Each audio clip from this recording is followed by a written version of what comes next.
نحمد و نصلی علی رسول الکریم اما بعد اعوذ باللہ من الشیطان الرجیم بسم اللہ الرحمن الرحیم۔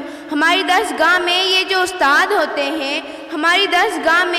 استاد ہوتے ہیں حقیقت میں یہی قوم کی بنیاد ہوتے ہیں۔ سنیر وداد ہم جب بھی کسی کی کامیابی کی ہر ایک روداد میں یہ مرکزی روداد ہوتے ہیں۔ یہی رکھتے ہیں شہر علم کی راہ کو روشن، ہمیں منزل پر پہنچا کر یہ کتنا شاد ہوتے ہیں۔ میرے محترم سامعین اکرام، آج مجھے جس موضوع پر لب کشائی کا موقع ملا ہے وہ ہے استاد کا مقام۔ میرے عزیز ساتھیوں، جب مجھے یہ موضوع ملا تو میں سوچ میں پڑ گئی کہ شاید میں اس موضوع پر انصاف بھی کر سکوں گی کہ نہیں، کیونکہ بقول شاعر ادب بھی ایک کرینہ ہے محبت کے کرینوں میں، استاد ایک نگینہ ہے جنت کے نگینوں میں۔ میرے عزیز ساتھیوں، استاد اور طلبہ کا رشتہ ایک ایسا رشتہ ہے جس کی مثال دنیا میں کوئی نہیں۔ اس رشتے کی اہمیت کا اندازہ اس بات سے لگایا جا سکتا ہے کہ استاد کا رتبہ والدین کے رتبے کے برابر ہوتا ہے۔ حاضرین اکرام، اگر استاد کی تعریف سننا چاہتے ہیں تو سنیے۔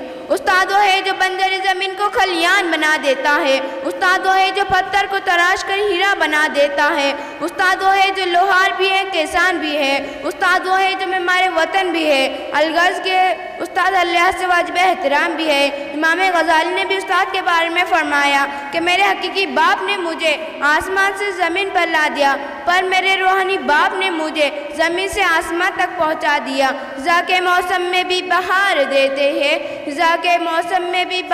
دیتے ہیں، استاد تربیت سے طلبہ کو نکھار دیتے ہیں۔ میرے محترم سامعین اکرام، سرور کائنات حضور اکرم صلی اللہ علیہ وسلم نے اپنے آپ کو معلم قرار دے کر استاد کو سب سے اعلیٰ بنا دیا۔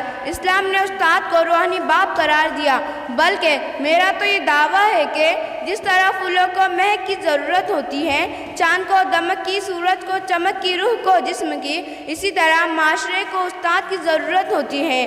اب آخر میں یہاں موجود تمام طلبہ کی طرف سے میں کھڑے ہو کر اپنے تمام اساتذہ کو جنہوں نے مجھے آج تک ایک لفظ بھی پڑھایا، ان سب کو سلام پیش کرتے ہوئے کہنا چاہوں گی کہ پیش رو ہے پیشوا ہے تو ہے امام، پیش رو ہے پیشوا ہے تو ہے امام، تیری عظمت تیری رفت کو سلام، اے میرے استاد تو ہے